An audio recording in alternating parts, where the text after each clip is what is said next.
Qué bueno, Dios les bendiga, buenas noches, gracias por estar aquí y para sacar este ratito vamos a hablar de un tema que esto se habla todos los años, ¿verdad? Pero tenemos que repasar unas cuantas cositas, sobre todo este año que tenemos la interesante combinación de las nubes gigantes del polvo del Sahara, que para bien o para mal, y eso pues vamos a dialogar. Así que nos sentimos bien alegres de que estén con nosotros en la casa en esta noche.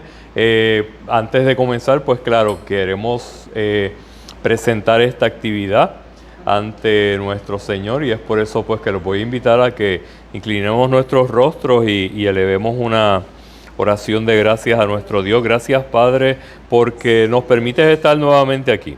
Gracias porque estamos cumpliendo el llamado que tú nos has traído, el llamado que tú nos das a poder compartir el conocimiento, la experiencia con las demás personas para en todo momento mantenernos preparados. Gracias por las oportunidades que nos brindas de tocar las comunidades, de tocar las familias y de tocar a las personas y de alguna manera también llevar lo que es tu mensaje. Bendice a cada una de las personas aquí representadas, aquí y cada uno de los que están aquí presentes, y también a cada una de las familias, y cuida a aquellos que por sus razones no pudieron estar con nosotros. Ante ti ponemos esta actividad y es en el nombre de tu Hijo amado que lo pedimos. Amén, amén, amén. Qué bueno. Pueden sentarse, así que nuevamente les doy la bienvenida. Hoy vamos a hablar un poquito acerca de lo que es la temporada de huracanes, particularmente lo que es la temporada de huracanes en el 2025. Vamos a estar discutiendo algo de material tradicional, pero también algo de material nuevo, así que no nos vamos a ir deteniendo en cada uno de los slides, pero si usted viera algo que le parece de interés, que le llama la atención, le puede tomar la foto y seguimos entonces de corridito con lo que queremos discutir esta noche. Particularmente esta noche nos entusiasma mucho porque este tipo de charlas es diferente cada vez que la brindamos. Y cada charla se brinda y se enriquece, se nutre precisamente con las aportaciones, con las experiencias de cada una de las personas que está con nosotros. Y es por eso que siempre pues invitamos a las personas a que compartan también sus experiencias, porque podemos aprender mucho de cada una de las vivencias que hemos tenido y que todos tenemos en este momento. En términos de lo que yo pretendo hacer en esta noche con ustedes, yo no pretendo cambiar las instrucciones que ustedes tengan. Ya a estas alturas todos debemos tener un plan de acción de emergencia a nivel personal, a nivel familiar, a nivel de la comunidad, donde en caso de una situación que nosotros nos veamos forzados a tomar una decisión, ya tenemos que saber qué es lo que vamos a hacer, para dónde nos vamos a ir, qué nos vamos a llevar y cuánto tiempo nos vamos a quedar. Así que yo no pretendo cambiar ese plan de emergencia, pero sí lo que vamos a compartir hoy tiene el propósito de abundar, de añadir a ese plan para que si usted así lo entiende, usted pues pueda enriquecer y actualizar su plan de emergencia. Por lo tanto, bajo ningún concepto yo pretendo cambiar las instrucciones, cambiar el formato, cambiar lo que usted pues ya conoce y lo que usted ya tiene planificado para defenderse y para poder llevar a cabo tanto para usted como para su familia en general. Hablando de Puerto Rico Safety Group, nosotros somos una entidad educativa que nos dedicamos a dar capacitaciones y certificaciones también, porque damos cursos certificados en lo que es seguridad personal, prevención de accidentes y preparación para emergencias. Y esto lo hacemos desde el punto de vista de las personas, a nivel de las familias, comunidades e incluso a organizaciones privadas y agencias del gobierno, tanto local como federal, con quienes tenemos pues distintos acuerdos de colaboración. Así que, ¿qué es lo que queremos en esta noche? Esta noche queremos hablar un poquito acerca de un recuento histórico de las actividades que nos han afectado y de estos eventos atmosféricos. Y ya mismito vamos a explicar qué es lo que queremos decir con eso. Queremos también evaluar y tomar en consideración cuáles son las características de cada uno de estos eventos atmosféricos que ya nosotros debemos de ser prácticamente unos expertos, porque esto lo repasamos todos los años y por lo menos algunas sugerencias de cómo nosotros prepararnos antes, durante y después de cada una de estas situaciones. Así que para tener esta preparación es importante tener conocimiento. Nosotros entender con qué vamos a estar trabajando para nosotros estar preparados para poder enfrentarnos a este tipo de situaciones, a este tipo de eventos atmosféricos que nos pueden afectar a nosotros. Así que se me ocurre preguntar, ¿qué tan antiguo es este concepto de lo que son los huracanes, las tormentas? ¿Quién era Huracán? Hay documentación escrita donde los historiadores han logrado recopilar precisamente que desde los tiempos de los taínos, las comunidades de indios aquí en Puerto Rico, ellos creían en un supuesto Dios que cada cierto tiempo venía y arrasaba con todos los sembradíos, con toda la choza, ¿verdad? Causándole mucho daño. Y como él muy bien dice, ellos le habían puesto el nombre de Huracán. Y de ahí es que se describe o se deriva la palabra moderna que hoy en día tenemos, ¿verdad? Que le decimos huracán. Y de la misma forma que ellos creían en un Dios del mal, ellos creían también en un Dios del bien, ¿verdad? Tú te acordarás de cuál es el nombre del Dios del bien. Era Yukiyu, ellos le decían Yukiyu, sí, y Yukiyu también da origen a lo que es la etimología, ¿verdad? De lo que es el yunque. Y ellos pues veían esa montaña allá a lo lejos y ellos decían que allá en las nubes del yunque era que residía ese Dios para ellos, ¿verdad? Pero desde esos orígenes nosotros vemos que estos eventos atmosféricos han afectado lo que es, lo que es nuestra zona local, nuestra área local. En el video que pasamos hace un ratito atrás mencionamos varios eventos atmosféricos, entre ellos hablamos de San Felipe, de San Ciprián, hablamos de Betsy con cada una de las categorías de ellos, hablamos de Hugo. ¿Cuántos se acuerdan de Hugo? Ya en Hugo nosotros estábamos, ¿verdad que sí? Ya estábamos en ese... ¿Ah? De David Federico, ¿verdad que sí? Huracanes y tormentas que pasaron y que causaron algo de daño, ¿verdad? Hemos hablado de Hortensia y de Georges, pero no hay capacitación en preparación de emergencias y huracanes que no esté completa si no hablamos de María, ¿verdad? Aquí en Puerto Rico el archivo histórico ha levantado información de los daños que se habían creado, de los daños que hubo en distintas partes de Puerto Rico por lo que fueron los estragos de estos eventos atmosféricos. Mucha de la construcción era construcción en madera y zinc, y vemos pues que de esa evidencia se recopila información de cómo quedaron las casas, particularmente con el huracán San Felipe. Vemos que la trayectoria, gracias Brian, que la trayectoria de San Felipe entró por el sureste de Puerto Rico, prácticamente atravesando de manera diagonal toda la isla. Y cuando transportamos esa información a la información actual y la comparamos con la trayectoria de María, bien parecida, ¿verdad?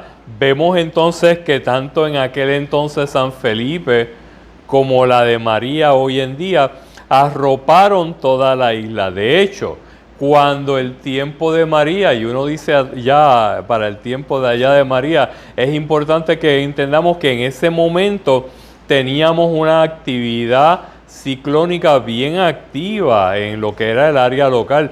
Tuvimos a José, tuvimos a Irma y tuvimos a María prácticamente uno detrás del otro corriendo.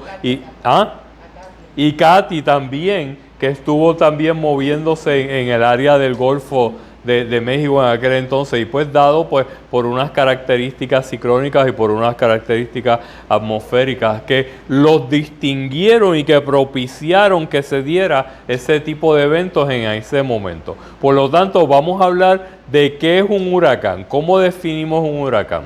Y cuando hablamos de la definición de huracán, hablamos de que es un evento atmosférico, no es un fenómeno, no es un desastre. Y es importante nosotros aclarar que los fenómenos son cosas raras que tienden a ocurrir en el mundo, y en realidad los huracanes, las tormentas no son cosas raras.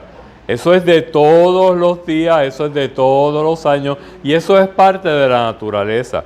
Por eso es que nos referimos a ellos como eventos atmosféricos, eventos que afectan lo que es la zona local o las zonas adyacentes, las zonas inmediatas. Podemos definir un huracán, ¿verdad?, como una tormenta mayor que quizás puede tener un diámetro hasta de 600 millas a la redonda, ¿verdad?, moviéndose sus vientos de esta manera, en manera circular, y ya mismito vamos a ver la dirección y la importancia de la dirección de estos vientos. Tienen un movimiento de rotación, no solo a través de su propio eje, como si fuera un trompo, sino también un movimiento de traslación, que se van moviendo desde lo que es las costas de África a través de todo el Atlántico hasta lo que es llegar a la zona local.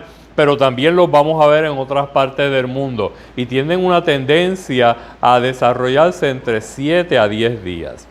Para tener una idea de cuál puede ser el área, la zona que se cubre con esas 600 millas a la redonda, si nosotros ubicáramos el centro de un huracán de 600 millas de diámetro en el centro de Puerto Rico, esto podría estar cubriendo toda la zona del Caribe hasta tocar las costas de América del Sur, hasta tocar las costas de Venezuela. Así que fíjense lo grande que es esa cobertura. Claro, no todos los vientos o no toda esa zona va a estar con la misma intensidad de viento, pero sí se va a ver afectada de una manera u otra. Gracias a Dios que no todos los eventos atmosféricos son del mismo tamaño. Pues mira, vamos a hablar eso precisamente ahora con lo que es la anatomía de un huracán. Cuando hablamos de un huracán, una de las características principales que distingue a un huracán es el centro del huracán. Ese centro del huracán es el que se conoce como el ojo del huracán y es una de las características que lo define como huracán. Ese centro del huracán, ese ojo del huracán es una zona de bien baja presión, por lo cual hay bien poco mal tiempo en ese centro. Es un centro, es un área de muy buen clima, de muy buen tiempo, incluso a veces hasta ni siquiera hay viento en ese ojo del centro. Alrededor de ese ojo, alrededor de ese centro, están las paredes entonces. Y de esas paredes en adelante es que comienza entonces la intensidad de los vientos.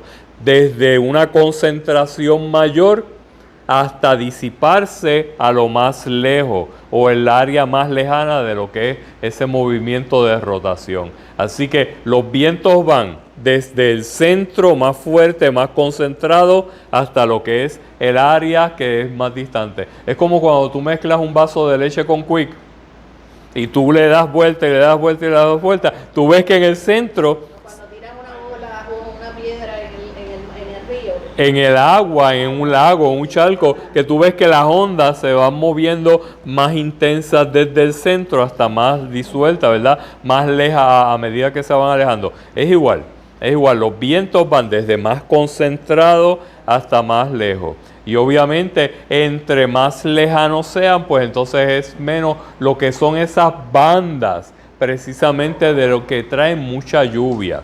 Los vientos están concentrados, pero es la lluvia, como es más pesada, la que viene arrastrándose. Así que la lluvia va a estar dispersa en lo que es alrededor de ese evento atmosférico, de ese huracán. Sabemos también que los huracanes tienen una fecha particular en que se desarrollan, en que se forman. ¿Okay? Estamos hablando de que apenas hace unos días atrás comenzó la temporada de huracanes en el trópico, ¿verdad? Y esa temporada de huracanes comienza ¿desde qué día? Desde el 1 de junio y se extiende ¿hasta cuándo? Hasta el 30 de noviembre. Eso quiere decir que fuera de esas fechas no se forman huracanes. En una ocasión hubo un año en que en diciembre, tan lejos como en diciembre, se formó uno y para colmo venía saliendo del Golfo hacia afuera. Pues mira, hay mucha documentación, sobre todo con lo que es el fenómeno del Niño, y ese sí le decimos fenómeno porque ese es raro. El fenómeno del Niño y de la Niña. Claro, eso va a depender del lugar donde esté haciendo efecto. Me explico. Lo que son las características que trae este cambio climático no necesariamente es el mismo en Puerto Rico a compararlo, digamos, con América Central, donde entonces un mismo episodio o un mismo evento puede ser devastador para el área de Puerto Rico y no necesariamente en Nicaragua, en Honduras, se va a manifestar de la misma manera. Oh, sí, eso tiene que ver con la temperatura y vamos a hablar de eso ya mismito, que por eso es que les traigo esta imagen, de que comenzamos en el mes de junio, pero a medida que ese verano se va poniendo más intenso, la probabilidad de que se formen más huracanes aumenta hasta por ahí a mediados del mes de septiembre, que es la época pico de formarse los eventos atmosféricos, y después continúa bajando. Mira, entre otras cosas hay diferencia en la zona geográfica en que se desarrollan, y estos fenómenos de lo que es la niña y el niño tienen que ver mucho con lo que son cambios drásticos en temperatura, en presión y sobre todo en lo que es la dirección de los vientos. Así que eso de la temperatura, la dirección y dirección de los vientos lo vamos a volver a ver ahora en unos minutitos con relación a lo que son los huracanes y cómo se forman y cómo se desarrollan estos eventos ciclónicos. Y estábamos hablando de que la temporada principal va desde junio, el pico, a septiembre, y después continúa bajando. Particularmente estos eventos o estos fenómenos moviéndose desde lo que es la costa de África a través de todo el Atlántico hasta lo que es el área local. ¿Por qué? Porque en esta época o en estas fechas es que el sol le da más directamente a esa zona central de lo que es la Tierra. Esa banda que se llama el ecuador, que es lo que divide la parte de arriba del planeta de la parte de abajo, del hemisferio sur, del hemisferio norte. Así que en esa temporada es que el sol le da más directamente a toda esa franja. Claro, cuando el sol le da más directamente, ¿qué ocurre con el agua, con el océano? El océano se calienta. Y de acuerdo con la clase de ciencia que nosotros estuvimos en cuarto grado, ¿qué pasa con el agua cuando se calienta? Se evapora, sube, ¿verdad? Y se mueve a la parte más alta. Y esa parte más alta empuja el aire más frío. Pero este aire más frío se calienta, se evapora, se condensa y va creando lo que es el ciclo del agua. Ese ciclo del agua va creando también lo que se conocen como las celdas. Y estas celdas son el movimiento precisamente de esas nubes en esa área en particular. Cuando se da esto, fíjense cómo esas nubes se forman, se elevan a la parte de arriba, pero se mueven entonces al área más fría, a los polos de lo que es la Tierra. Y allá en los polos, ¿qué hace? Se condensa y al condensar se baja. Se mueve entonces al área del trópico, se calienta, se evapora y así sucesivamente va creando ese movimiento tanto en el hemisferio norte como en el hemisferio sur. Y eso lo que hace es que va creando unos movimientos de unos vientos o de unas corrientes de viento, las cuales forman lo que se conoce como la zona de convergencia intertropical. Y esa zona de convergencia intertropical es esa banda, es ese pasillo, es ese corredor donde se forman, donde son más propicios a formarse estos eventos atmosféricos. Dijimos que es por la condición de ¿qué? De la temperatura, ¿verdad? De las aguas más calientes. Es curioso saber y conocer también que lo que ocurre en la parte de arriba del planeta, en el hemisferio norte del planeta, no es igual a lo que ocurre en la parte de abajo. Y como esas masas de aire van moviéndose en direcciones diferentes, De la misma manera, los huracanes se van a mover en dirección diferente dependiendo de dónde se originen. Si se mueven o si se forman por encima de la línea del Ecuador, ellos se mueven a favor de las manecillas del reloj. Los vientos van a estar dando vueltas a favor de las manecillas del reloj. Si se mueven o se convierten, se crean debajo de la línea del Ecuador, entonces la dirección va a ser contraria. ¿Por qué? Porque es el movimiento con el cual se van moviendo esas masas que nosotros estábamos hablando y que nosotros teníamos. Eso también hace que dependiendo del lugar de la Tierra donde se formen, es el nombre que se les va a dar. Así que cuando acá en el Atlántico hablamos de lo que son los huracanes, pues allá en el área de Asia, en vez de huracanes se les dice tifones. Y en el área, en la zona del Pacífico, se les habla de ciclones. Pero básicamente son lo mismo. Un sistema atmosférico que tiene una rotación debido a las temperaturas y debido a la presión. Esta es la línea del Ecuador.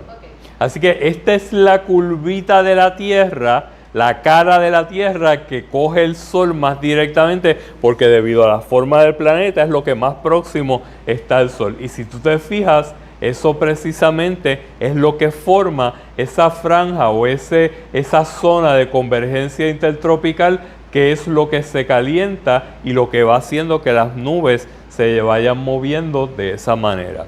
Y si nos fijamos históricamente, esa es la ruta de los huracanes. Desde allá, desde el área de África, se van moviendo a través de todo el Atlántico hasta que llegan a lo que es el área local en donde estamos, y entonces ahí pues se desarrollan en mayor o menor capacidad de acuerdo con la intensidad de los vientos, que vamos a hablarlo ya mismito. Así que vamos a hablar de la receta que necesitamos para que se forme un huracán. Y ya nosotros hemos mencionado que una de las cosas que se necesita para que se forme un huracán es que el agua esté ¿cómo? Caliente. Por eso es que la gran mayoría de los huracanes se forman en ese periodo en que más caliente es la tierra, en que más tenemos ese verano. Otra de las cosas que necesitamos para esa receta es que los vientos se vayan moviendo, de que haya un movimiento de viento, pero que esos vientos sean vientos suaves, que van haciendo que las nubes se vayan concentrando poco a poco. Porque si los vientos son muy fuertes, se disipa, se disuelve. ¿Okay? Y otro de las características que se necesita para la receta de un huracán es el tiempo. Hablamos de que estén esos vientos entre 7 a 10 días. Por lo tanto, hablamos de que en esas nubes que se cargan con el agua que se evapora, se van moviendo y llega el momento en que están tan y tan cargadas de agua que se descargan en términos de una tormenta, en términos de lo que le dicen un thunderstorm, o lo que le dicen pues distintos fenómenos y mejor dicho eventos atmosféricos que nosotros podemos ver. La deforestación más bien lo que es la temperatura. Pero en la parte de los vientos va a estar dada más bien por el movimiento de las celdas que vimos hace un ratito atrás, que tiene que ver con la temperatura. A mayor temperatura se evapora más rápido, se mueve, se condensa y va haciendo lo que es el ciclo del agua particularmente. Hay un libro muy interesante que se llama El efecto mariposa.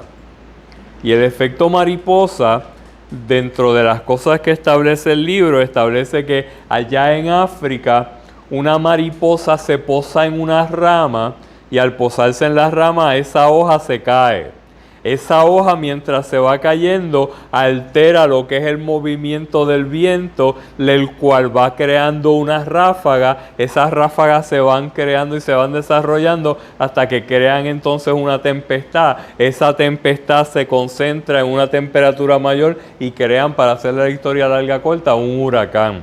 Y dentro de ese libro, ¿verdad?, establece pues una serie de hechos, una serie de eventos, los cuales uno dice, ya yo sé por qué cada acción dado a una reacción, tiene sus consecuencias. Y a veces desde las cosas más pequeñas, más insignificantes, si uno las analiza, se desarrollan una serie de cosas más avanzadas. Y claro, pues es una obra artística, ¿no? Pero dentro de esa obra artística sería interesante uno sacar un ratito de tiempo y darle una ojeada por lo menos al compendio de lo que es el efecto mariposa y leer lo que es el efecto mariposa. Pero cuando hablamos particularmente de estos eventos atmosféricos, nosotros los clasificamos en grupos.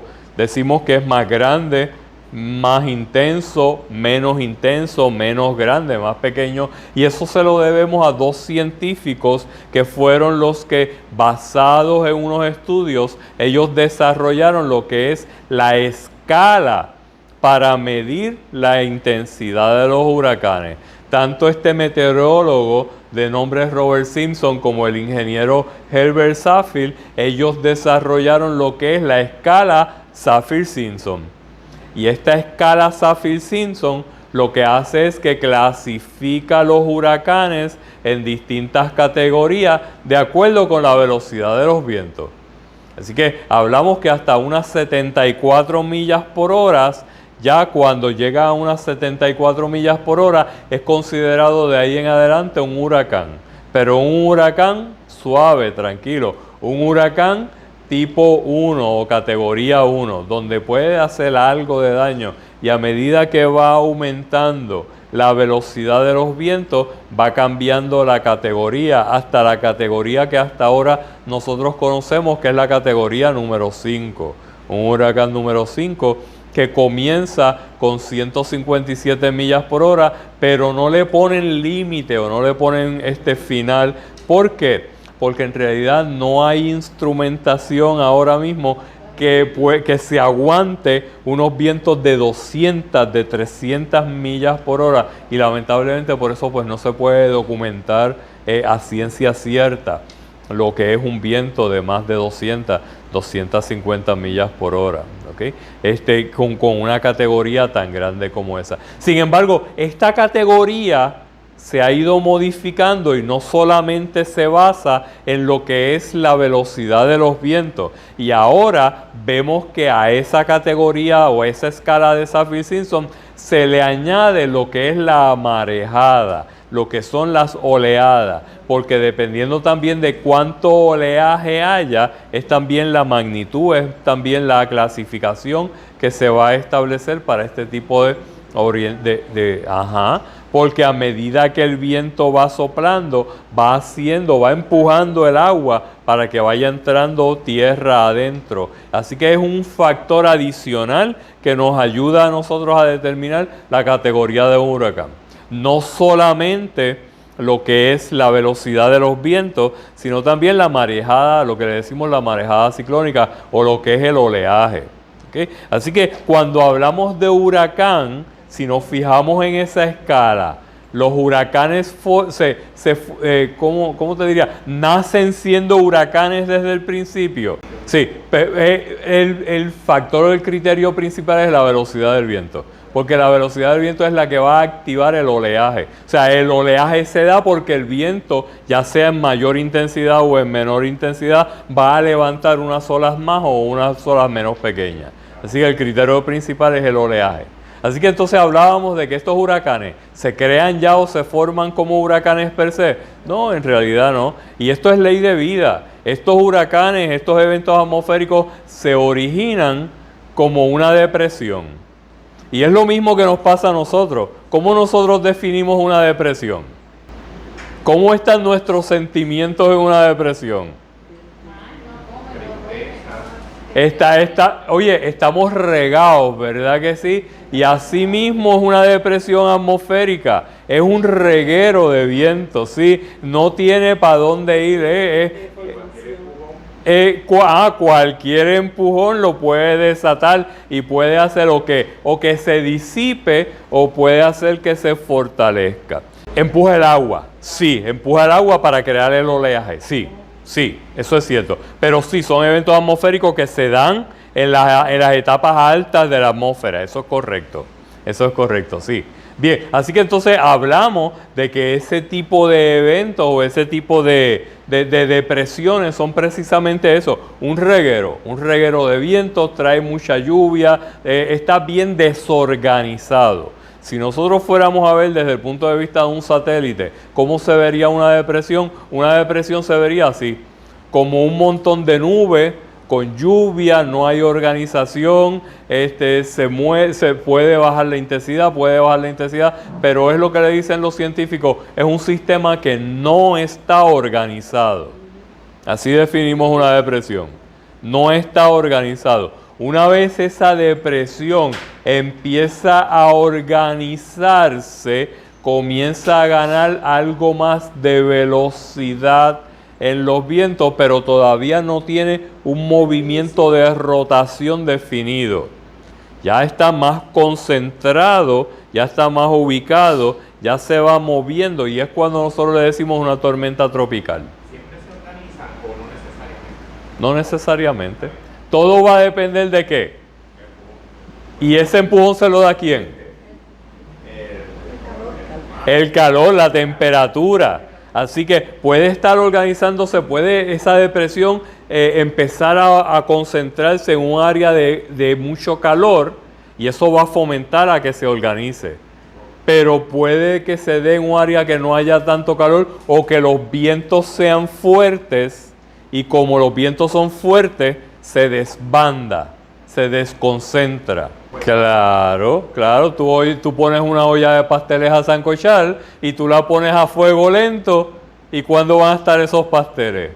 Vos, de aquí a Navidad lo más seguro, pero si los pones a todo lo que da, hay mucha actividad, hay mucho calor y tú vas a ver que se van a crear muchas más nubes. Esa nubecita de vapor de agua. Claro, y eso mismo es lo que sucede aquí. Sí, pero el tsunami es algo totalmente separado, es diferente.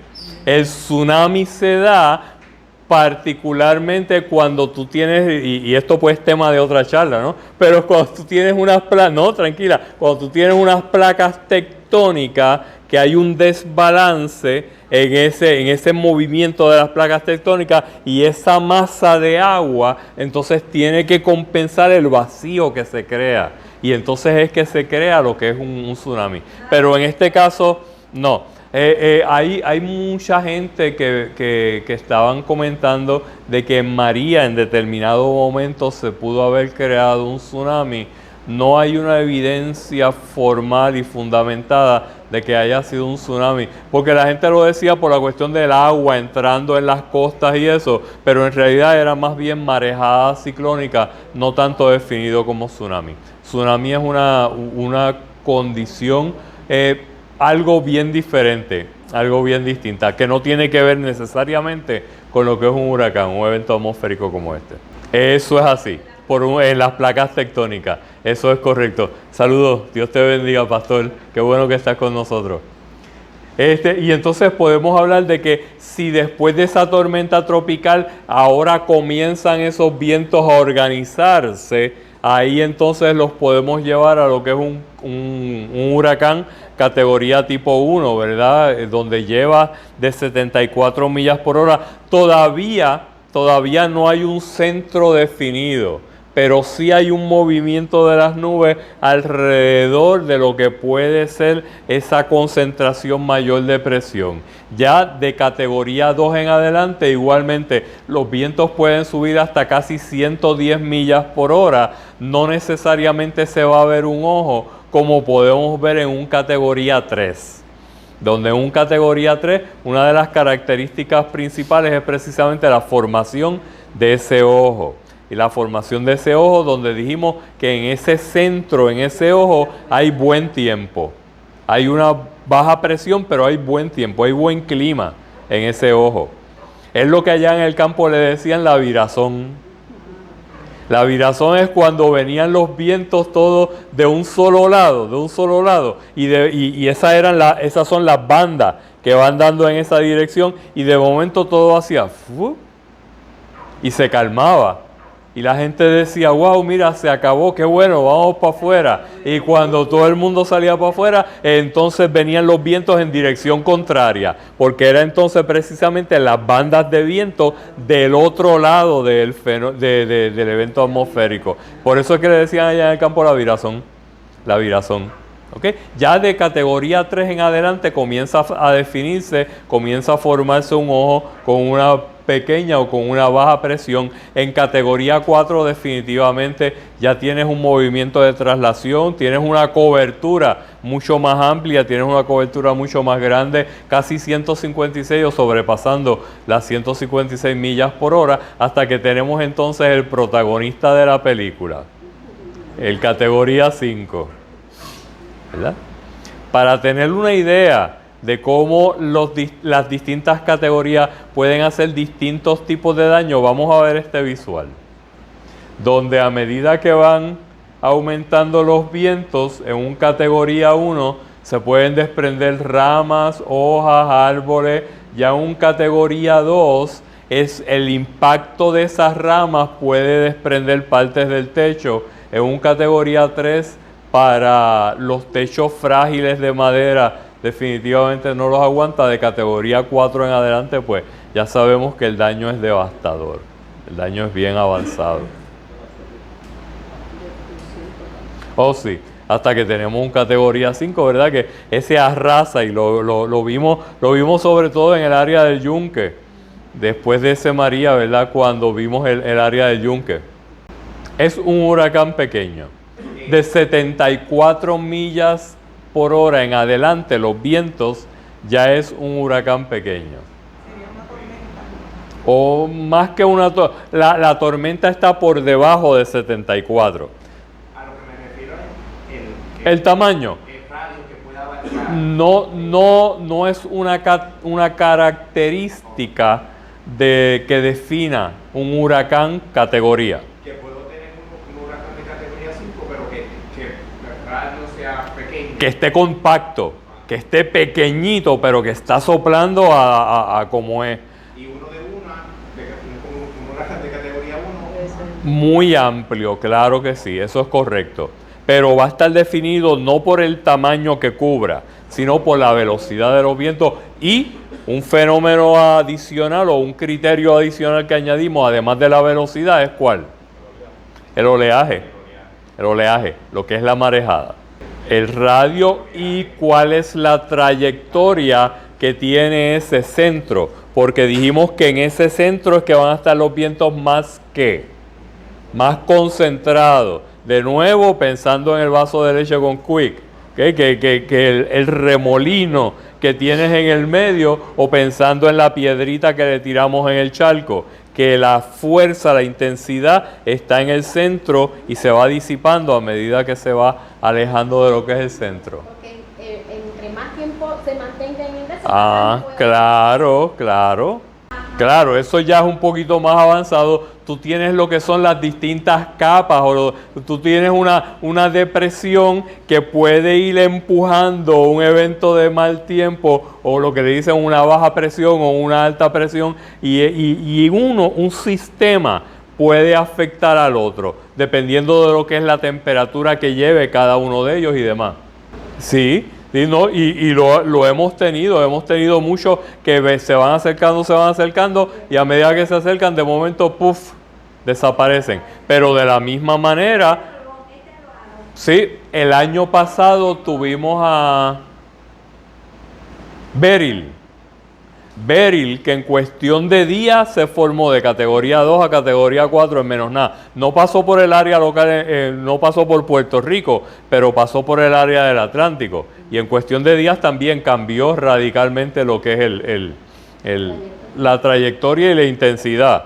Y nosotros decimos, pero ¿y cómo esta gente se da cuenta? ¿Cómo esta gente sabe cuál es un categoría 2, un categoría 3, un categoría 4? Mucho de esto se da con equipo electrónico avanzado, como lo que es la aviación. En el área de la aviación, los muchachos de la Fuerza Aérea, los muchachos del Centro Meteorológico, ellos llevan lo que son los cazahuracanes particularmente, y estos aviones se adentran Ellos se elevan por encima de las nubes y por encima del sistema ciclónico, y a la vez entonces van entrando dentro de lo que es precisamente la vorágine, ¿verdad? Para dar las vueltas alrededor, y a través de esas vueltas ellos van dejando caer una serie de sondas o un equipo electrónico que es el que va transmitiendo y emite la señal de cuál es la temperatura, cuál es la presión atmosférica o la presión barométrica y cuál es la dirección de esos vientos. Y así podemos determinar cuál es la intensidad y cuáles son la información tan valiosa que ellos tienen. También, claro, sí, hablamos de que tifones y ciclones se dan en la parte oriental, allá en lo que es el Pacífico, allá en lo que es el área de Asia, y también va a depender de lo que son la velocidad de los vientos y la intensidad de los vientos allá. Eso es así, pero es más utilizada acá en Estados Unidos, en el área de Estados Unidos, en el área de las Américas, en el área de Centroamérica. ¿Okay? De la misma manera tenemos los aviones más modernos, como lo son los cazahuracanes, que ellos se adentran dentro de lo que son estos eventos atmosféricos para determinar lo que es la dirección, para determinar. Y créanme, ese tipo de avión, el cuerpo, el fuselaje, debe de ser más o menos como de este ancho de la nave, así. Y lo único que tiene disponible para pasar es un pasillo en el centro nada más, porque todos los dos lados del avión cazahuracanes está lleno de computadoras y de equipo electrónico bien sensible para poder recopilar toda esta información. ¿Cuáles son los peligros asociados a los huracanes? ¿Qué nos traen los huracanes? Viento, lluvia, ¿verdad? Agua. Estamos hablando de que uno de los peligros principales son las inundaciones. Y en las inundaciones, ¿qué es lo más que se ve afectado? Las calles se ven bien afectadas, el terreno se ve bien afectado, como por ejemplo en una foto como esta. Esto fue en Humacao, que después de unas lluvias bien copiosas, el terreno cedió, y particularmente, mira, el Honda por poco se nos va por ahí para adentro. Así que de nuevo, lección aprendida. Es importante que cuando nos dicen que no se metan al charco, no pase. Esos Toyota, esos Corollas que la gente piensa que no se apagan. Pero es importante, vemos, ¿verdad?, los peligros que se pueden dar. También otro peligro son la velocidad de los vientos, la cual crea unas marejadas que hemos estado hablando. Y el efecto de las marejadas es como vemos aquí. O sea, el nivel del agua, el nivel del mar, en un tiempo o en un clima favorable, no necesariamente va a ser el mismo bajo lo que es una actividad ciclónica, porque esa actividad ciclónica, esos vientos van a empujar esa masa de agua, ese cuerpo de agua al cual se adentra un poco más dentro de lo que es el terreno, dentro de lo que son las costas en general. Otro evento, otro fenómeno que podemos ver también, otro efecto de los huracanes, que lo hemos visto en varias ocasiones aquí, sería ¿cuál? Los tornados. ¿Se dan tornados en Puerto Rico? Sí. ¿Verdad que sí? Hace unos años atrás, en el área de Villa Andalucía, en la avenida que hay frente a Villa Andalucía, allí se formó uno, se metió por las casitas que están en la hondonada, al lado del garaje de gasolina. ¿Ok? Se llevó los techos y demás, y como mismo apareció, así mismo desapareció. ¿Okay? Años atrás también tuvimos varios efectos de tornado en lo que fueron unos juegos o una actividad deportiva que había en Mayagüez, donde montaron unos andamios, y debido a los tornados también se llevaron los... ¿Ah? En Rincón, ¿qué más? En el área oeste se da mucho, y esto va asociado con esto que está aquí también. Las trombas marinas. ¿Cuál es la diferencia entre un tornado y una tromba? Exacto, la tromba marina se desarrolla precisamente en lo que son cuerpos del agua, en lo que está en el agua. Así que estos avisos... No sé si esa es la de Cataño, pero... No me acuerdo, fíjate, no recopilé bien la información. Yo recuerdo la de Cataño, yo estaba cogiendo bicicleta que después frente a la Jai. Ajá, a la Francisco Yel. Ajá. Y cuando yo miro para el lado, yo... ¿Qué diantre es eso? Yo era un muchachito. ¿Qué diantre es eso? Yo veo eso ahí, hasta que veo como que como que yo veo que eso se está acercando. Se está haciendo más grande, ¿verdad que sí? Como que se está acercando. Sí. Siento como que se está acercando y por aquí es que yo voy. Esto no es conmigo, sí. Así que son impresionantes, son intensas, ¿verdad? ¿Ah? ¿Cómo se forma? ¿Qué lo forma?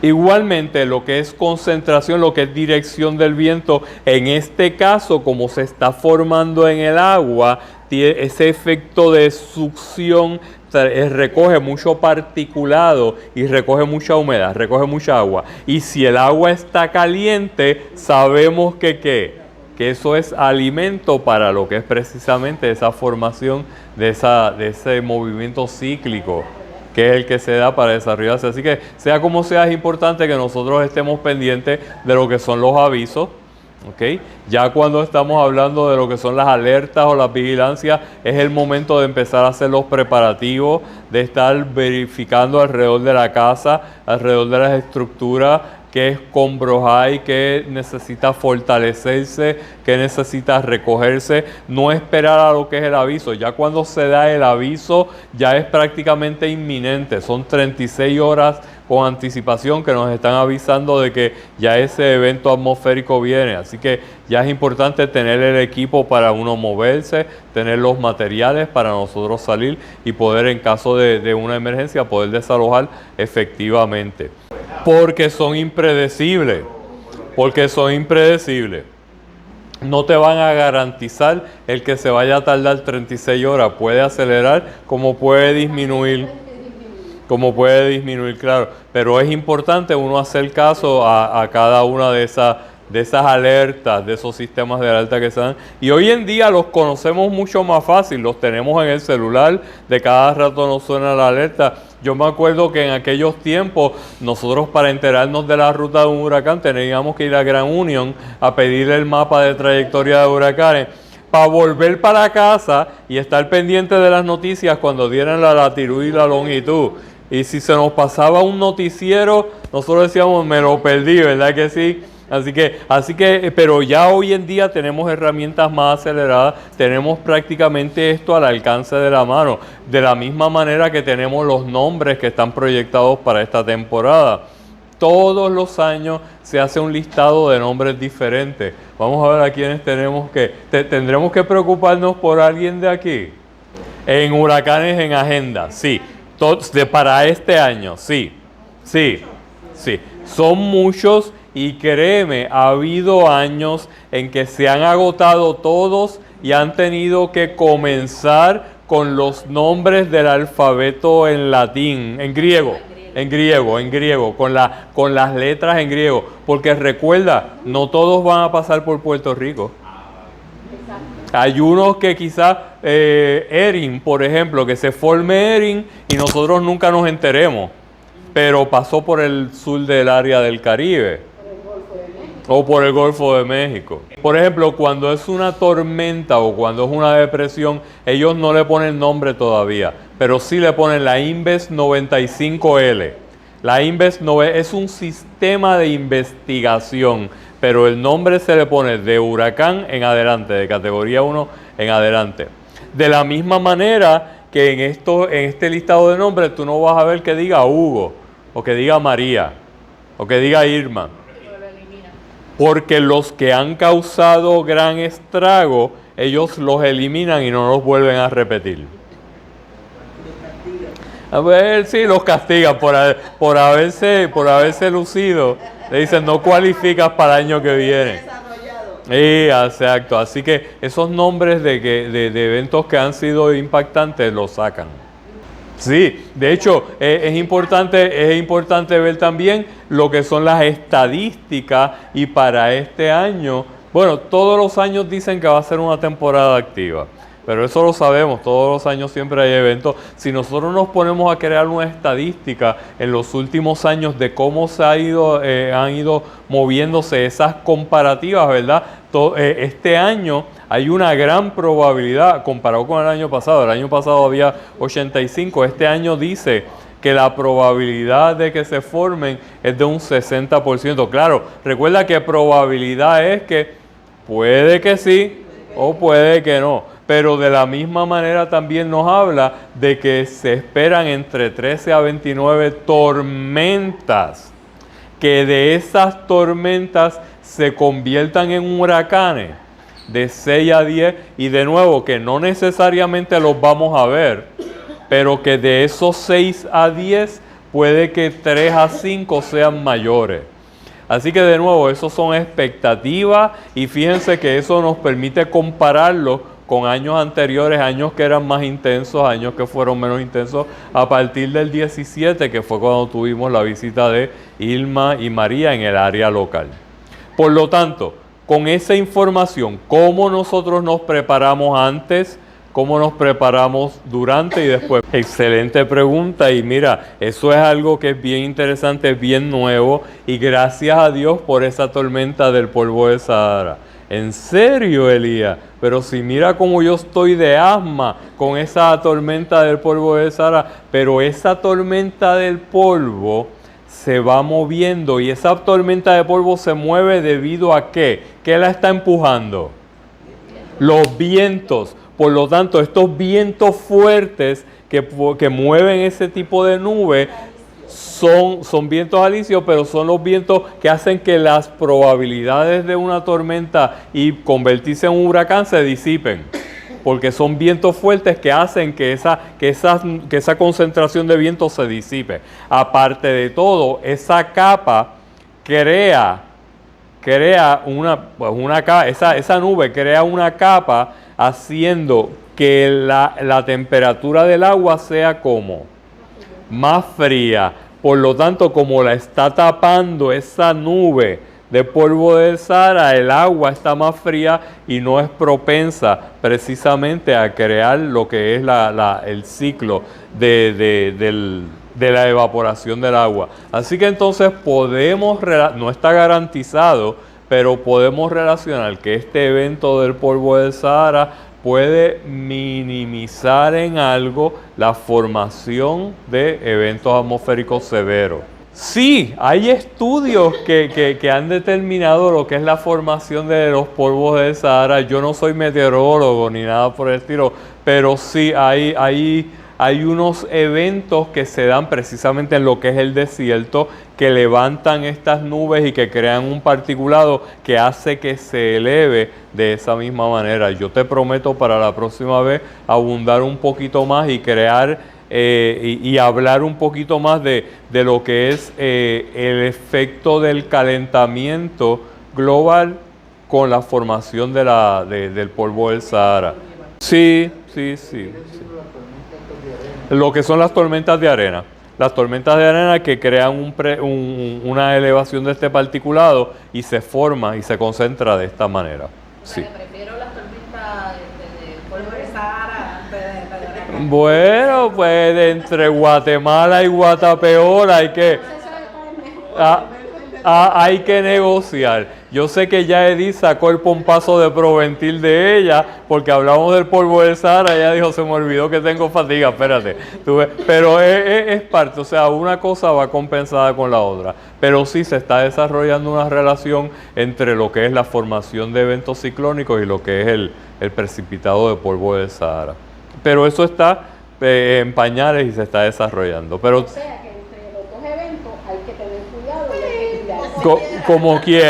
como quiera tenemos que cuidarnos. Así que, ¿cómo nos cuidamos antes? Miren, la prevención es el paso principal para nosotros empezar a hacerlo, y esto tenemos que empezar a hacerlo desde antes. Esto tenemos que empezarlo a hacerlo desde ya. Yo les di literatura, tienen literatura de cómo son los preparativos, ¿verdad?, que tenemos que tener. Estamos hablando de mantenernos informados de qué es lo que viene con días de anticipación, identificar refugios cerca de mi casa, identificar cuáles son las rutas de escape, identificar cuáles son las áreas vulnerables en mi casa o en mi trabajo, en mi negocio. Hablamos de los comestibles, ir creando precisamente esa lista de lo que es la mochila de emergencia, la mochila de cada uno de los integrantes de la familia, incluyendo las mascotas. Hay que tomar en consideración los bebés, los niños, las personas mayores, preparar todo lo que es el botiquín. Y no solamente preparar el botiquín, preparar también ¿qué? ¿Y qué más? ¿Ah? El hogar y prepararme yo. O sea, yo puedo tener un botiquín súper tremendo, pero si yo no sé cómo utilizarlo, de nada me vale. Por eso insistimos en adiestramiento en reanimación cardiopulmonar, en primeros auxilios, en distintos temas a nivel familiar, a nivel de la comunidad. En esta aplicación o este QR Code te aparece un listado por región de todos los refugios cercanos a cada uno de los municipios, a cada uno de los pueblos. Y es importante nosotros identificar cerca de donde vivimos, cerca de donde trabajamos, qué refugios hay habilitados disponibles que podamos utilizar o que puedan ser, que se abran en caso de emergencia. Identificar lo que es la alacena y los alimentos que nosotros vamos a guardar, las cosas que vamos a estar, los alimentos perecederos, lo que es el agua. Si ahora mismo yo les dijera, ok, vamos a preparar una mochila de emergencia y solamente pueden echarle 10 cosas. 10 cosas. ¿Qué 10 cosas ustedes echarían en esa mochila de emergencia? Piensen un momentito y ya mismito hacemos el ejercicio a ver. Vamos a ver. ¿Quién tiene ya la mochila? Que me diga un artículo. Carmen. Tú echarías tus medicamentos. Importante, con tus medicamentos es importante ponerlos en una bolsita plástica, en un Ziploc, y que tengan el nombre de la persona. Pero en adición a que tengan el nombre, es importante que digan cada cuánto tiempo me los voy a tomar. Porque digamos que yo vengo a rescatarte, que yo vengo a ayudarte, y yo veo tus medicinas, pero yo digo, ¿se las habrá tomado Carmen? ¿Serán estos los medicamentos de Carmen? Así que es importante, sí, echar los medicamentos. ¿Qué más? ¿Alguien más? Y en esos medicamentos, Ajá. que me vaya a echar en una Ziploc un papelito que diga soy alérgico a tal cosa. Ah, también. Soy alérgico al sulfa, soy alérgico a la penicilina, soy alérgico a la aspirina. Me di cuenta recientemente que soy alérgica a la Cipro. A la Cipro, ok, así que es importante. Por aquí me dicen un filtro de agua. Adiós, pero ¿y por qué un filtro de agua? Porque yo no lleno los galones y ya está. Porque si se te acaba el agua Por- y tienes que usar agua De lluvia, lo de ellos, claro. O del agua. Te digas instructor. Muy. Así que sí, un filtro de agua es importante, porque dentro del agua que nosotros vamos a utilizar, estamos hablando de que una persona puede utilizar hasta 3 galones de agua diario. 3 galones de agua diario, y tú te imaginas para 10 días 3 galones, son 30 galones, ¿verdad? Yo no voy a andar con un carrito con 30 galones. Así que puedo utilizar, ¿verdad?, un filtro o otros mecanismos que ya mismito vamos a mencionar. ¿Quién más? ¿Quién más tiene en la mochila? ¿Qué documento? El pasaporte, si hay seguro, la escritura de la casa. La escritura, ¿verdad? El certificado, el testamento, el certificado de divorcio, hay que sacarle copia. El de matrimonio nadie lo lleva, porque esa es la oportunidad de decir, mira, vamos, liquida, ya está, pero se me perdió, no eso es broma. Lleven el certificado, un silbato en caso de emergencia. ¿Qué más? Linterna con batería, con radio, ¿verdad? Si fuéramos a hacerle la listita. Y los documentos que estábamos hablando es importante ponerlos en un formato electrónico. En una copia electrónica, en un USB, porque si se mojan los papeles los tienes guardados ahí y los puedes recrear. En una bolsita Ziploc, ¿verdad? En una bolsita plástica. Así que es importante llevar alimentos que no requieran nevera, las barritas nutricionales, el botiquín de primeros auxilios, ¿verdad? Hablamos de que si vamos a llevar latas hay que llevar un abrelata. Ok, uno con hambre mirando la lata de ravioli que no la puedes abrir, ¿no? Eso tiene la argollita. Ajá, confíate de la argollita.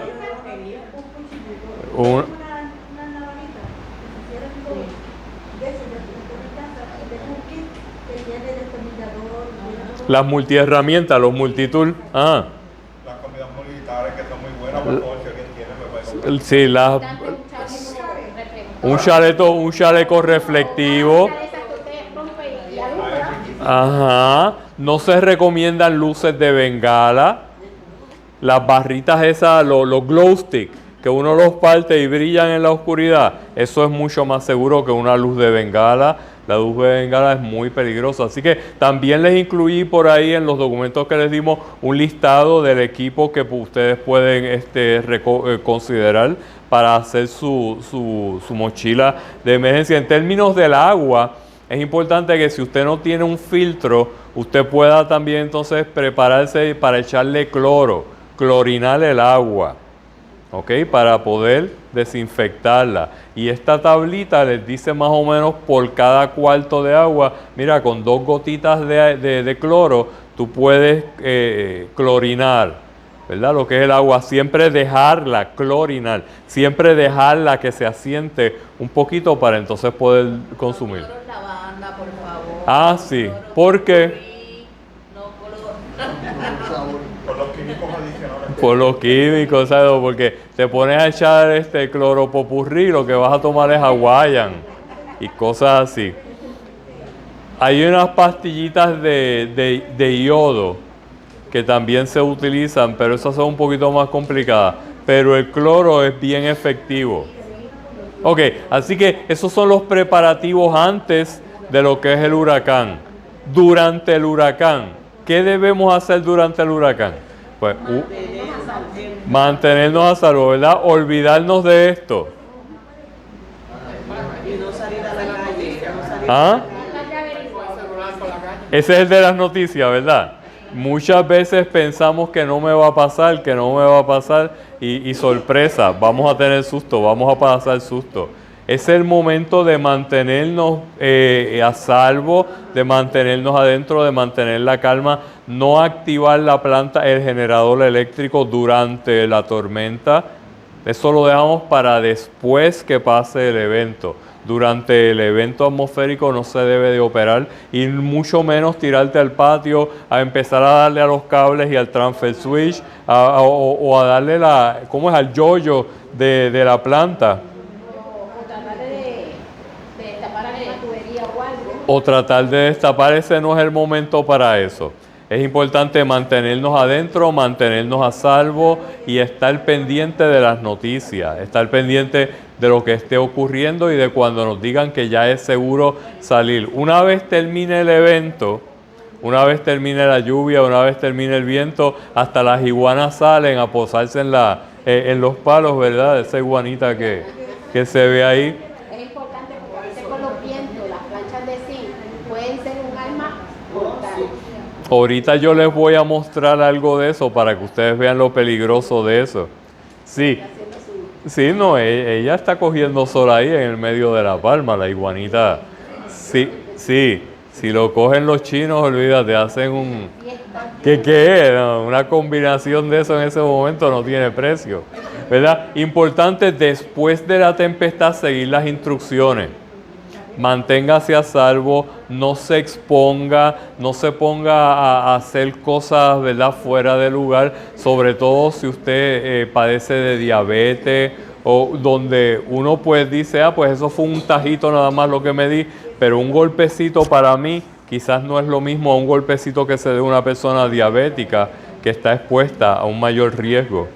Eso es bien importante, sacar fotos antes de que llegue el evento para la terraza. Mira, esta es la evidencia de cómo yo tenía la terraza, esta es la evidencia de la casa, y si hay daños, compararlo con las fotos posterior, con las fotos después, cómo quedó la casa, cómo quedó el carro, cómo quedó el patio, para poder reclamar y poder activar las pólizas de seguro. Importante siempre estar pendiente, elaborar un plan.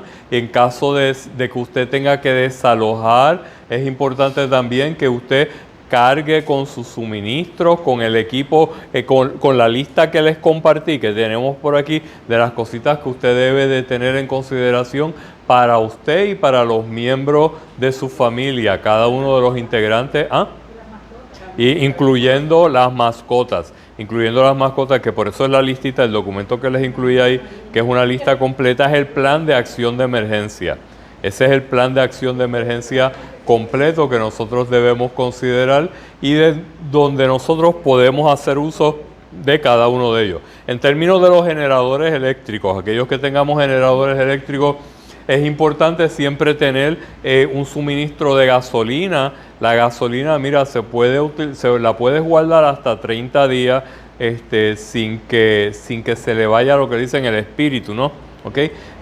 Después de esos 30 días, pues se la puedes echar al carro y entonces la vas reciclando. La gasolina se debe de almacenar siempre en recipientes que son para gasolina específicamente. No lo ponga en las botellas donde vino la leche, no lo ponga en la botella donde estaba el cloro antes, donde se pone a mezclar cloro con gasolina y pues va a tener unos efectos ya un poquito más nocivos por lo que son los olores de esa mezcla y demás. Así que importante estar preparados con todo eso. Importante también nosotros estar pendientes si tenemos que desalojar o no tenemos que desalojar el área donde vivimos.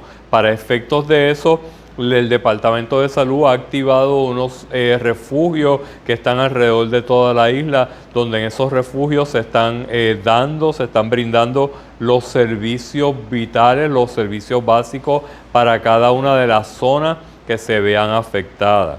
Así que hemos hablado de cómo prepararnos como comunidad, cómo prepararnos como familia, pero también es bien importante la preparación de nosotros como individuos. Nos llenamos de ansiedad. Muchas veces esa misma ansiedad es la que hace que nos dé insomnio, que no dormamos, que cometamos errores, que estemos dentro de lo que es un estrés mucho más grande. Así que es importante yo estar concentrado, estar enfocado y estar claro y descansado para poder tomar decisiones y para poder tomar decisiones acertadas y para poder tomar decisiones que sean efectivas y que sean buenas. A nivel de la iglesia y de la misma forma que a nivel de la familia y a nivel de la comunidad, es importante crear un listado de los contactos, crear un listado de las personas que quizás tienen una necesidad particular, que son encamados o que tienen problemas de movilidad o que tienen alguna condición, alguna enfermedad en particular. Tener siempre activos los números de emergencia, localizados los números de emergencia de su comunidad, de su área. Nosotros aquí en la iglesia, en la parte de atrás, tenemos una lista con los números de emergencia principales de las agencias de gobierno y de las agencias de ayuda en caso de situaciones de emergencia, y siempre estar actualizando esta información y estar actualizando cada uno de los contactos que nosotros tenemos y que nosotros podemos utilizar para beneficio de lo que son nuestras comunidades. Y importante también practicar con nuestra familia. Hacer los simulacros de desalojo, hacer los simulacros de, mira, si aquí tuviéramos un evento como este, cómo nosotros como iglesia vamos a reaccionar, cómo nosotros como comunidad vamos a reaccionar, cuándo vamos a abrir al público, qué cosas vamos a tener disponibles, cuáles son nuestras capacidades para poder ayudar a la comunidad inmediata, a las familias que se alleguen acá a la iglesia. Importante siempre esto hacerlo después de que pase la tempestad. En medio del huracán no se tire para la calle, no salga para la calle. Primero estabilícese usted y su familia y después entonces nos lanzamos a ayudar al vecino, nos lanzamos a ayudar a la comunidad, nos lanzamos a ayudar en cada una de las organizaciones y de las instituciones a las que nosotros pertenezcamos. ¿Ok? ¿Dudas, preguntas hasta ahora? Así que vamos a ir resumiendo cuáles son los efectos de un evento como este, ¿verdad? De un huracán como este. Y dijimos que uno de ellos son los vientos, que pueden crear una marejada, que puede entrar a tierra y puede causar estragos. Hablando de los vientos, en María tuvimos un ejemplo de los vientos y de cómo los vientos afectaron las comunicaciones. El Doppler de Calley, eso es una foto antes y una foto después. ¿Okay? Lamentablemente pues fue un equipo electrónico valioso que sucumbió ante lo que fue la dirección y la velocidad de los vientos. Estos vientos pueden generarse en temperaturas y pueden generarse en alturas muy grandes y en cantidades y en nubosidades que pueden cubrir unas vastas, unas grandes extensiones de terreno. Y quizás uno en la playa, uno dice, pues eso no afecta tanto, pero en estructuras como esta, que es una plataforma, es una plataforma petrolera, después del embate de la ola, miren cómo quedó afectada, y eso estamos hablando de toneladas de peso. Así que imagínate el oleaje tan fuerte que debe haber habido para que esa plataforma se moviera de esta manera.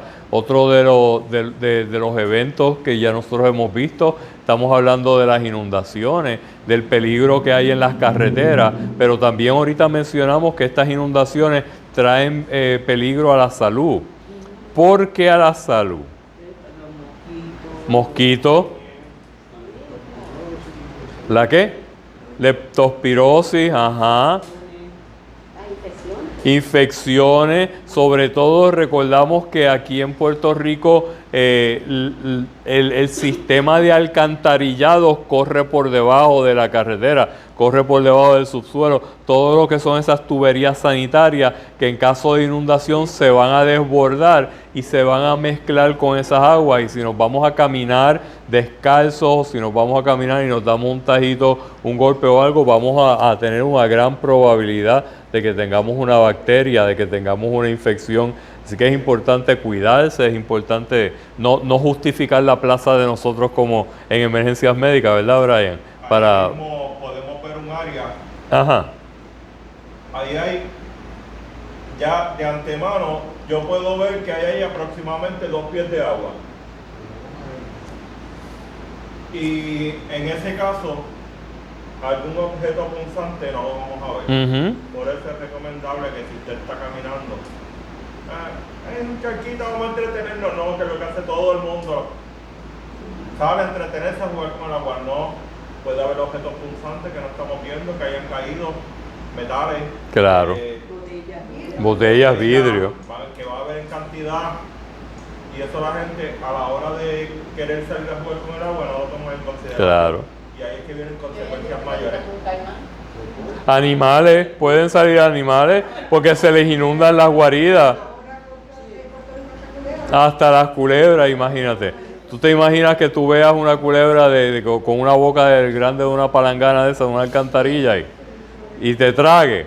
Y es una parte esencial del plan familiar, que los padres orienten a los hijos. Claro. En esa situación. Por eso es que es responsabilidad de nosotros llevar esta información. ¿Ah? Claro, pues así que es importante nosotros llevar esta información a las familias, a las comunidades, a todas las áreas donde nosotros vivimos. Estos documentos que yo les di, miren, pueden compartirlos, les sacan copia, los dan para adelante, ¿verdad? Información y situaciones como esta, el viento y la marejada pueden hacer que embarcaciones salgan fuera del área donde están ancladas, donde están ubicadas. Los podemos ver en medio de las carreteras. Podemos encontrar peligros como lo son las represas, las áreas de las represas, que en ese momento, en momentos como este, pues tienen bien poco control, sobre todo lo que es aquí la de Carraízo, cuando se abren las compuertas y cuando se va por encima, cuando se inundan, no hay manera de controlar, sobre todo en lo que es el cauce, después de lo que es la represa. Claro, porque todos esos terrenos están bien saturados. Las carreteras, es importante estar pendiente de las carreteras. Esto es la carretera que lleva para el barrio Las Mesas en Mayagüez. Y es la única carretera que conecta para esa comunidad, y por un derrumbe de terreno pues se ve afectada. Esto también fue en Vega Baja, en unas pasadas inundaciones, donde todo ese plantío, donde toda esa área se vio afectada. Las estructuras, los terrenos, recuerden que los terrenos van a ceder. Las estructuras frágiles, más delicadas, son las que se pueden deslizar y pueden causar grandes estragos. Sí, todo el terreno, sobre todo cuando tienes en las áreas donde se construyen pilares, ¿verdad? En los zocos, en los zancos, y sobre todo, pues mira, no acumular la basura alrededor y en los techos de las casas. Estamos haciendo una construcción, me sobraron 2 o 3 paneles y 2 o 3 cuartones y para que no se vean dónde yo los tiro. ¡Pum! En el techo de la casa, ¿verdad? Y los pones ahí y cuando viene un huracán, cuando viene una tormenta, puede ocurrir algo como esto. Y esto es un cuartón de madera que atravesó una palma. Así que imagínense, ¿ah? Y son duras. Imagínate si llega a atravesar una persona o un animal. De verdad que, hubiera sido bien diferente la historia. Así que, en resumen, es importante estar seguros, ¿verdad? Mantenernos en un lugar seguro y mantener la seguridad en todo momento. La página del negociado de meteorología de Puerto Rico en San Juan tiene muchísimos recursos. Yo les puedo hacer llegar también información adicional acerca de cómo protegerse, cómo cuidarse, además de lo que son esos listados que tenemos y de lo que son esos tips o esos hints adicionales. Y otra cosa con la cisterna, porque allí en Carolina, con María, un año, en una cisterna y voy a volar. Porque la gente tienden a vaciarlas, dizque para que no se les acumule el agua. Y una cisterna vacía es lo más rápido que puede volar. Por cada galón de agua pesa 10 libras. Cada galón de agua pesa 10 libras. Así que una cisterna de 200 galones, estamos hablando de ¿cuánto? De 2.000 libras de peso. Oye, y para levantar un tanque de 2.000 libras se necesita empujarlo, ¿sabes? Así que claro, hay que mantenerla llena para evitar precisamente que se vuele. Y bien anclada, bien sujetada, al igual que los aires acondicionados, las consolas que tenemos a veces en el techo, en los aires acondicionados, crearle su soporte y crearle también su cable, su tensor para poder fijarla. Y con esto de Las placas. Sí, porque ¿verdad? Cada vez son más las personas que las adquieren, pero a veces yo mismo me pregunto, ¿y eso aguantará pues un viento estructural de X años? Hay una sola forma de averiguarlo, pero nosotros no queremos eso. Sí, de todas maneras es importante que le pasan un tensor y lo tiras a daño, porque en realidad una placa solar de esa que se dañe, mira. Así que es importante en ese caso contactar a la compañía que te provee el servicio para entonces verificar qué mecanismos ellos tienen y en caso de que se dañe, qué reemplazo local ellos tienen para dentro de un tiempo razonable ellos poder sustituirla y poder cambiarla. Porque es un equipo bien delicado y por más que tú lo tenses, lo más seguro de allá salió una lata, una botella, ¡pum! Oye, ¿y qué puntería? Le cayó, la rompió. No tienes manera de evitarlo. Pero entonces, pues mira, por lo menos hablar con ellos a ver qué tipo de garantía y qué tipo de rapidez en cuanto al equipo ellos pueden tener. Yo diría que en este caso la mayor preocupación que debemos tener, ¿verdad? Como seres humanos, es la prevención. Claro. Porque los hospitales tienen sus planes, ¿verdad? Para Sí. pero se nos complican los hospitales. Yo soy enfermera, entonces trabajo con la sala de emergencia. Y se nos complican los hospitales llegando a veces personas que pudieron haber prevenido Claro. una situación. Entonces, Claro. las comunicaciones para la transportación se dificultan. Claro. O sea que aquí la respuesta es a menos. Claro, y mira, y eso nos hace pensar en los temas y las veces que hemos estado hablando de distintos cursos de preparación donde nosotros no podemos dejar toda la carga o toda la responsabilidad a las organizaciones, a las agencias. O sea, es en tiempo normal ir a una sala de emergencia un fin de semana, es hacer un overnight, es pasar un camping allí fácil, porque en 2 horas no pienses que te van a resolver, y menos cuando hay escasez de personal, menos cuando hay escasez, o sea, así que cada vez más es nuestra responsabilidad el estar preparado, cada vez más es nuestra responsabilidad estar previniendo lo que puede ocurrir, porque cada uno de nosotros tiene la responsabilidad de prepararse. ¿Ok? Así que de verdad yo les agradezco a todos sus aportaciones, yo les agradezco a todos su interés. Es importante que repasemos nuevamente todos estos protocolos, es importante que repasemos todo lo que son los materiales, los equipos, las actividades, las acciones que nosotros podemos tener para nuestra familia. ¿Ah? Y los celulares, sí, con un cargador o con una baterita de estas pequeñitas solar. Pastora. Y otra cosa es que no esperemos al 1 de junio para empezar a preparar. Claro. Debemos hacerlo con tener un plan ya de antemano. Claro. Y poco a poco, por ejemplo, comprando lo que son las laterías de comida, todas esas cosas, y guardarlo en un lugar seguro. Rotarla. Compré las salchichas esta quincena, pues las salchichas más nuevas las pongo en la parte de atrás y voy usando las más viejas, crear un sistema de rotación, ¿verdad? Y si usted tiene muchas salchichas, pues entonces haga un arroz colorado con salchicha. Bueno, si hace pegado, me invita. Ya, muy bien, y la pastora y nosotros nos sacrificamos y lo ayudamos a que usted tenga su plan de acción de emergencia. En la mochila, hay que rotar esa agua que guardamos en la mochila, Sí. esa barrita de... Sí, las latas y todo eso, que próximamente vamos a tener una charla de la preparación de la mochila y la charla de la paila de emergencia con las cositas que vamos a tener para la paila de emergencia. Así que nuevamente mi agradecimiento, gracias un millón. Ahora voy a necesitar la colaboración de ustedes una vez terminemos y una vez nos despidamos aquí y que nuestro pastor, ¿verdad? Pues nos dé un saludo y nos eche la bendición con la oración de despedida. Y después de eso, pues vamos a necesitar que todos pasemos al área de allá de la cocina, que es en la parte de atrás, para poder caer como un huracán a todo lo que hay allí.